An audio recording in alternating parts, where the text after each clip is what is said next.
Hare Krishna. So my project is based on how to control the mind and senses. So I sectioned it into 3 parts: the introduction, using yoga when controlling the mind and senses, the outcome of controlling the mind and senses. Oh, it's 4, in conclusion. So in the Bhagavad Gita, chapter 6 mainly focuses on summarizing how to control our mind, body, and senses. For him who has conquered the mind is the best of friends, but for one who has failed to do so, his very mind will be the greatest enemy. And that's from chapter 6, verse 6. Based off this verse in the Bhagavad Gita, it encourages readers to take action towards making the mind your greatest friend. A transcendentalist should always try to concentrate his mind on the Supreme Self. He should live alone in a secluded place and should always carefully control his mind. He should be free from desires and feelings of possessiveness.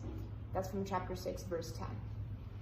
By performing actions such as focusing on the Supreme Self, living in a secluded place, and being free from feelings of possessiveness, this verse guides us to being closer to ultimate control.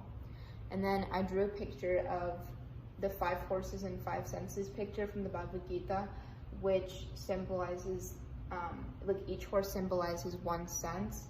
And I drew that picture because it contributes to the fact that we should be separate from our senses and use the separation from our senses to being closer to God and controlling our mind and senses. Using yoga when controlling the mind and senses. What is called renunciation is the same as yoga or linking oneself with the Supreme, for no one can become a yogi unless he renounces the desire for sense gratification. That's from chapter 6, verse 2. A person is said to have attained yoga when, having renounced all material desires, he neither acts for sense gratification nor engages in fruitive activities. That's from chapter 6, verse 4.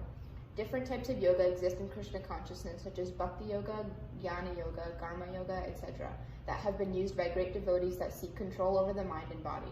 These verses describe how people who have attained yoga renounce all their material desires, therefore resulting in complete control. From whatever and wherever the mind wanders due to its flickering and unsteady nature, one must certainly withdraw it and bring it back under the control of the self. That's from chapter 6, verse 26. The outcome of controlling the mind and senses. Thus, practicing control of the body, mind, and activities, the mystic transcendentalist attains to the kingdom of God, or the abode of Krishna, by cessation of material existence. From chapter 6, verse 15. Chapter 6 summarizes the results of being in control by discussing how devotees can become closer to the kingdom of God and cease to live in the material world. A man must elevate himself by his own mind, not degrade himself. The mind is the friend of the conditioned soul and his enemy as well. That's from chapter 6, verse 5. By telling us about the different approachable outcomes that can happen, the Bhagavad Gita leads us to making better decisions for a friendly mind. And then the conclusion.